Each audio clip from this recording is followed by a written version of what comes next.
Ja, Ive je živel pač v moji vasi, tistih 100 metrov stran od mene. Bil je pač ena od figur vaškega življenja, čisto vpet, popolnoma normalen sovaščan. Samo to smo vedeli, da je pa svetovljan, da je bil v partizanih, da je bil v Parizu, da je hodil po svetu, da je imel neke stvari, ki jih drugi v vasi niso imeli, predvsem je imel pa neizmerne količine, bom rekel, število prijateljev, ki so hodili in ga obiskovali. To je bilo vedno. Ta hiša njegova, ki jo je naredil, pač je bila zelo prehodna. Vsak se je tam ustavil praktično in tudi bil sprejet. To jaz ne morem z današnjimi očmi, jaz težko razumem, kako Ive to uspel vse umestiti v svoje delo, hkrati pa vse te stike vsakmu dati vedeti, da ima čas za njega. In v tem smislu, tako sem tudi jaz po moje zašel tja, seveda sem tudi sorodnik, z očetom sta bila bratranca, sta se zelo dobro poznala, hodil mimo naše hiše, ker je šel proti svojemu domu, rojstni hiši, je šel mimo naše hiše. In seveda se tam ustavil, mi smo imeli grozdi pred hišo očeta, bratranca njegovega, ki je vedno tam pred hišo, ki je sedel, bil je čevljar in je bil tudi v vas vpet, enako kot Ive, sem na svoj način. Potem sem hodil pač v ta atelje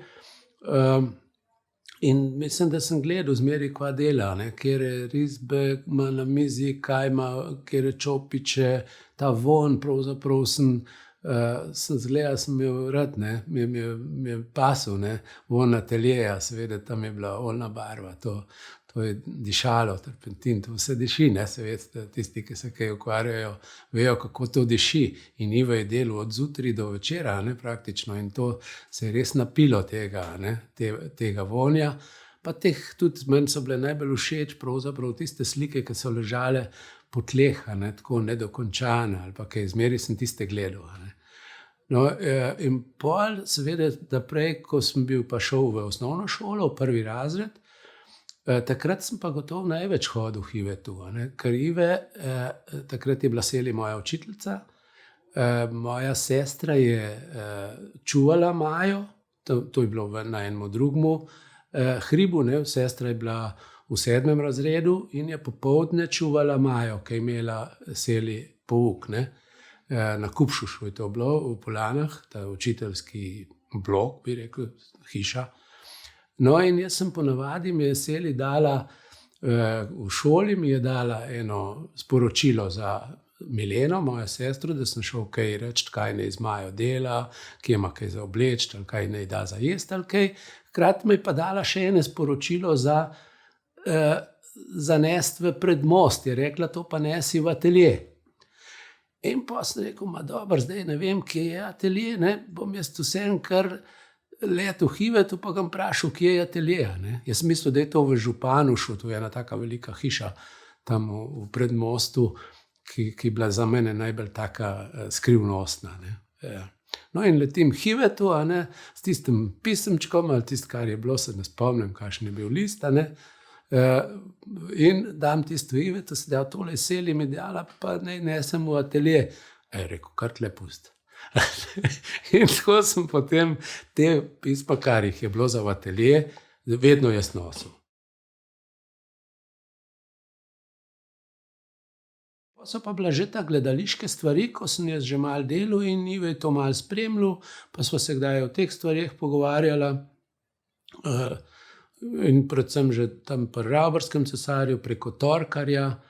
Tako da takrat sem pa že kdaj tudi po kakšni naši predstavi je Ive vedno tja povabil. K njemu, tiste goste, ki so bili, ali malo bolj pomembni ljudje, pa so se pol pri njemu tam ustavili in je bilo kakšno Seli zmeri dobro pripravljene, potem te pogostitve pa za pitje je bilo pa tako. To je bilo tako druženje, kar velikrat. Ive je bil tudi seveda en center vasi, kamor so se limali, bom rekel, tudi te letoviščari. To je bil pa čas, recimo ravno tam od 65. leta naprej, jaz sem bil star recimo 5 let, pa potem do do 20 leta mojega, do 80 je v Poljane hodil veliko letoviščarjev, med temi so bili pa tudi veliko umetnikov. In to jaz zmeraj rečem, to je prišlo vse zaradi Iveta. Hodil je tja Slana, seveda Cjuha, kot najboljša njegova prijatelja po tej plati, kakor se spomnim, pa Vidic. Potem je hodil seveda Mihelič, ženo, ki je bila pisateljica, potem je hodila Cita Potokarjeva in seveda Igor Torkar, Fakin smo mu meni rekli, in pa njegova žena Vida Fakin, ki je bila tudi slikarka. Potem Miran Hercog, potem te osredkari, sicer te niso bili z umetniške srenje, ampak bolj znanstvene. On je bil direktor inštituta Jožef Štefan, pa Zalokari, ki je bil fotograf. In to je skozi bilo tam. In potem so poleti ves čas igrali odbojko ob Sori. Na ta način sem tudi videl, kako Iveta spoštujejo. V bistvu so hodili v kraj, kjer so vedeli, da bojo imeli eno lepo družbo. In jaz mislim, da v tem času so se tudi ogromno družili.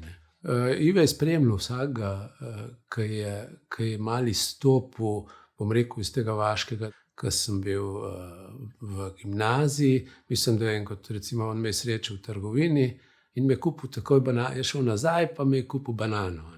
Jaz jo nisem mogel prvoš, pa tako v glavnem ne.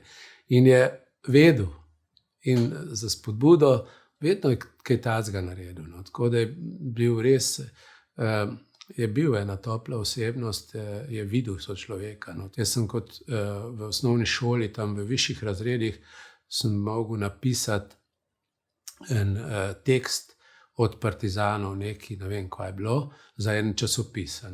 Sem napisal in grem k Ivetu, so tudi učiteljni rekli, če bi lahko še Ive nekaj zraven dal, da bi ena grafika ali kaj tazga. In Ive mi je dal originalno grafiko, ki je nastala v Partizanih.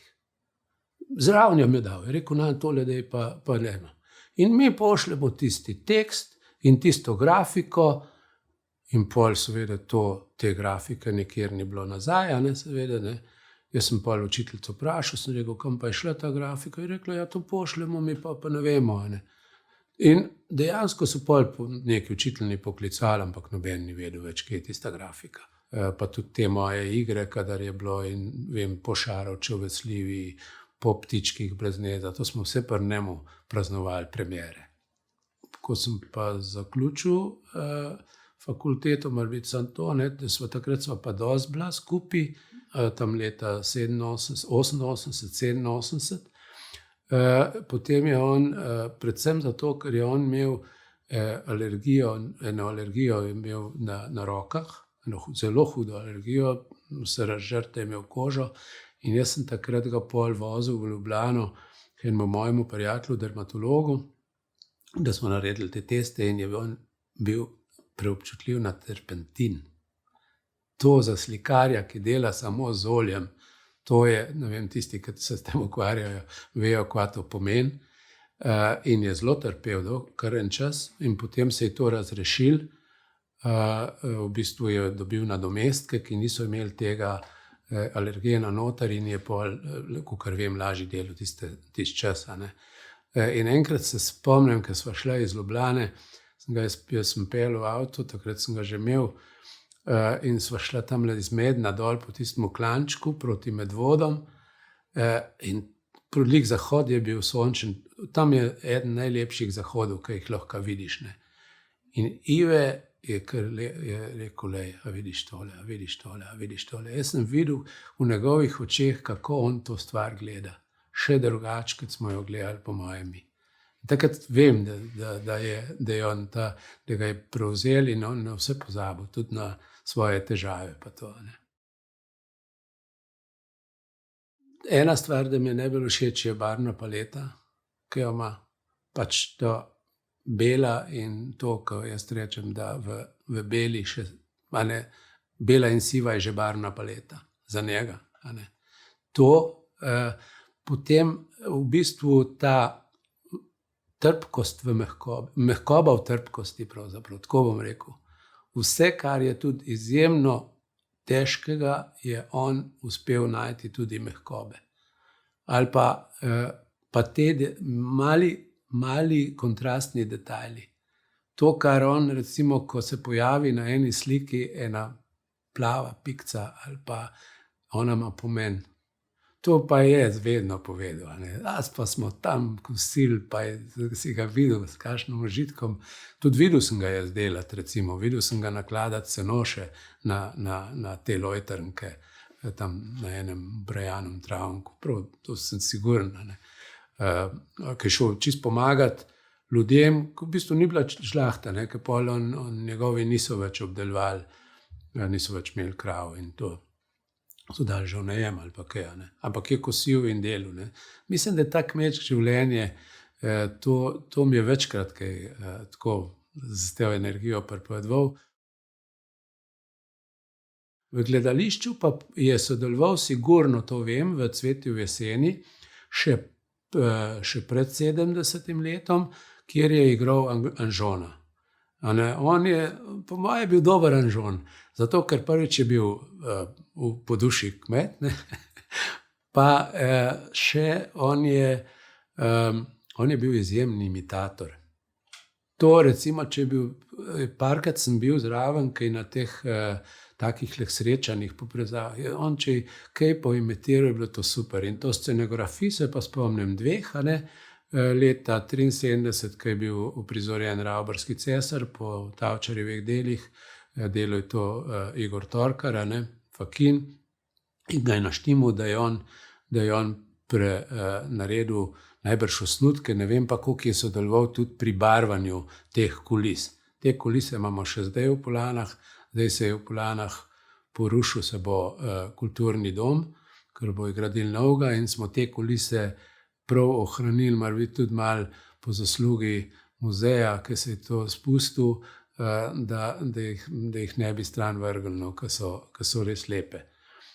To je ena, druga je pa bila v Šentjakobskem gledališču leta 1981, sem jaz igral v igri Hudič in angel, ki neke vrste je delno dramatizacija tudi Visoške kronike in je Ive narisal osnutke za velike panoje, to se pravi 3 panoji so bili zadaj v predstavi, v bistvu bolj kot grafične, črno-bele, visoko, Loški grad in pa en obešen človek. Tako da to jaz vem recimo o njegovem gledališkem udejstvovanju, je pa sigurno imel dober občutek za gledališče. Tudi zato vem, kadar je meni kaj povedal, kako se mu zdi, pa to vem, da je imel vedno sicer hecne, on je bil duhovit in tako, tudi nikoli ni afront napadel, pa rekel, da je to slabo naredil ali pa tole bi lahko boljše, ne, to je bilo. On je to tako lepo, mehko, tako kot je bil. Ja, Ive je bil seveda športnik z dušo, to sigurno. On je prvič je on tudi je šel po svetu, in je videl te športe. On je imel dostop, recimo prva njegova ljubezen je bil sigurno smučanje. To v tej povezavi z zimo, ki jo je imel rad, z to barvno paleto, ki jo je imel rad, in pa ta perfekcionizem, ki ga je v smučanju poskusil doseči. Jaz sem enkrat sama sva bila na Golavi, tam to je eno naše smučišče, tudi tam zraven njega, čez zraven njegove hiše, en hribček, je bila tudi sicer ena vlečnica, ampak takrat ne, midva sva štamfala in on je dopoldne ves čas vozil po eni špori, skozi enake zavoje, vedno enako. Se je rekel, pa kaj je to? Je rekel, pilim zavoj. On je tako pilil to smučanje svoje, to kristjanjo, tako kot je pilil recimo tehniko risanja, slikanja. On je tudi rekel meni, jaz ptička zvečer za trening narišem, pa cel dan je že risal.